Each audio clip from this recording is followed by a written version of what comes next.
Hey everyone, Life Forgot here with you, and I hope that you are doing good. Rejoice, there is a better day coming. Rejoice is really a word that we don't use in everyday language, do we? Rejoicing through difficulties that arise in our life is not an easy thing to do. When problems come into our lives and become like a straitjacket that has us almost completely paralyzed, is that a time to rejoice? Well, if you're a believer in Jesus and have ever read the Bible, the answer is yes. What about when a loved one passes away? Or when you feel like your life is falling apart and want to throw in the towel? The answer is yes. But how do you come to the point where you can rejoice in every season and every reason? Well, I think there's various ways of doing it, but one that I have come to and I think that comes to mind is surrender. Now, surrender may not be what I want to hear, or you want to hear for that matter, but it could be absolutely what we need. You may ask, I'm at the end. What have I to surrender? The pain and hurt. If you're at the end, then just go ahead and lose it all. You don't need the pain anyway. The first couple of verses that come to mind is Proverbs 3, verses 5 and 6. Trust in the Lord with all your heart. Lean not on your own understanding. In all your ways acknowledge him, and he shall direct your path. So rejoice. If you have lost a loved one, let me ask you a question. If your loved one believes in Jesus, are they truly lost? Or are they merely asleep, waiting on the glorious return of Jesus? Reason enough to rejoice is that they are no longer suffering. And one day you will be reunited. So let's not be selfish and wish that they're still here, because in fact, they are still alive through precious memories that their lives gave us. So surrender and rejoice, for there are better days to come. If you hold steadfast to the promises, then you will no longer know suffering. The better days to come are rewards of being in heaven. Jesus promises a place for everyone that accepts him, and great your reward will be. No more suffering, losing loved ones. No more financial stress. No more suffering and wondering where your next meal is going to come from. So rejoice, for this world will soon be made new again. Rejoicing in your sufferings, I know it's an incredibly difficult thing to say, like the apostle said.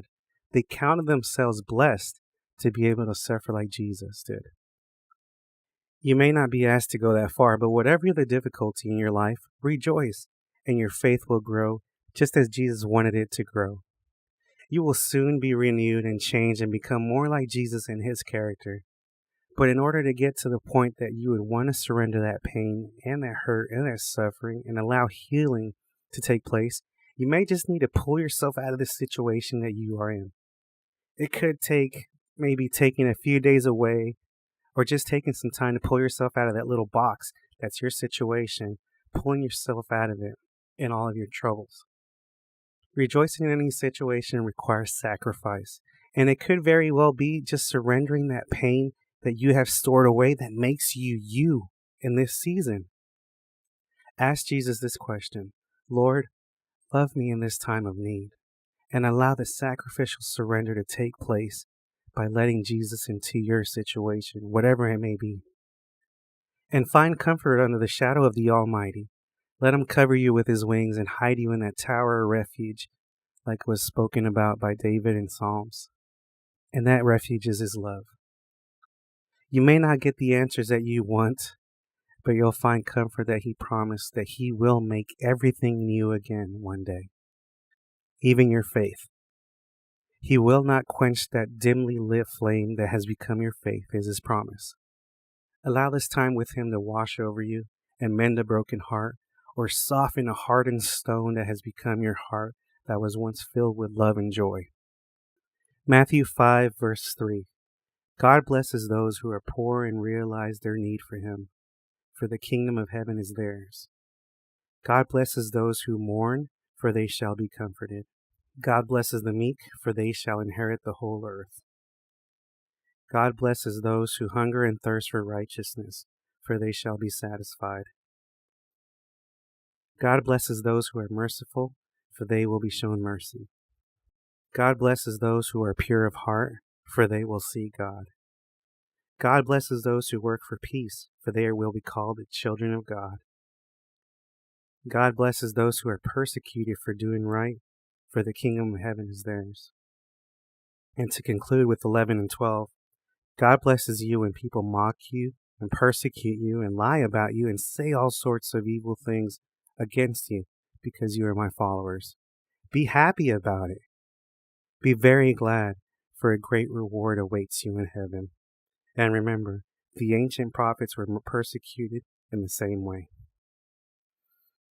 What I hear is comfort one another.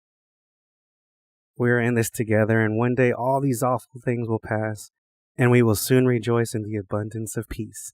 Amen and amen. The reason I want to make this video is so I can comfort you, comfort myself, and know that we are in this together as believers in Jesus. No matter what we're going through, no matter how little our faith is, how many problems have come our way, we can rejoice because one day all of these things will pass away, and God Himself will comfort us. Amen and amen.